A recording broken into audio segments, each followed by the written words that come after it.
कोट्यवधी गुंतवणूकदारांचा प्राण ज्या शेअर बाजारात अडकलेला असतो तो शेअर बाजार आखातातील युद्धामुळे सर्वाधिक बेभरवशाचा ठरलाय। शुक्रवारी एकाच दिवसात नव्हे अवघ्या 6 तासात रिलायन्सला तब्बल 80,000 कोटींचा फटका बसलाय। आतापर्यंत या बाजाराचे 9 लाख कोटींनी दिवाळे निघाले आहे।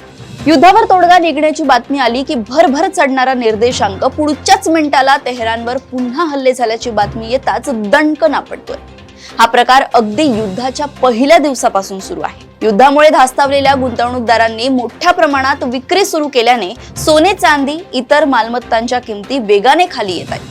परंतु खरेदी करण्याची हिंमत कोणी दाखवत नसल्याने बाजारात एक प्रकारची कुंठित अवस्था निर्माण झाल्याचं दिसतं। कच्च्या तेलाच्या किमतीतील चढ उतार हा नेहमी शेअर बाजारासाठी काळजीचा विषय असतो। होर्मुझ सामुद्रधुनी मध्य पूर्वेतील सर्वात महत्त्वाचा मार्ग जवळजवळ बंद असल्यामुळे येथे जहाजे नांगर टाकून उभी आहेत, ज्याच्या जगावर मोठा परिणाम होत आहे।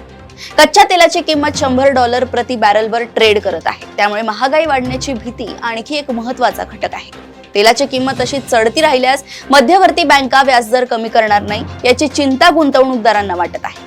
हे व्याजदर कमी होण्याऐवजी अधिक वाढण्याची शक्यता आहे। या सर्व गोष्टींचा परिणाम बॉन्ड बाजारावर झालाय। अमेरिकेसोबतच जपान, ऑस्ट्रेलिया आणि न्यूझीलंड मधील बॉन्डवरील परतावा देखील मोठ्या प्रमाणात वाढलाय। त्यातच अमेरिका आखातात 10,000 सैनिक तैनात करणार असल्याची बातमी समोर येताच सोन्याच्या दरात पुन्हा उसळी आली आहे। या अनिश्चित वातावरणात गुंतवणूकदार सुरक्षित गुंतवणुकीच्या शोधात आहे। युद्ध सुरू झाल्यापासून कच्च्या तेलाच्या किमती जवळपास 50% वाढल्या आहेत आणि त्याचा थेट परिणाम देशोदेशींच्या शेअर बाजारात दिसून येतोय। युद्ध असेच सुरू राहिले तर कदाचित गेल्या 50 वर्षातील सर्वाधिक नुकसानदायक उलथापालथ शेअर बाजारात पाहायला मिळू शकते। अशाच घडामोडी व अपडेट सोबत पुन्हा भेटूया देशोन्नती संपादकीयमध्ये। बघत रहा देशोन्नती। नमस्कार।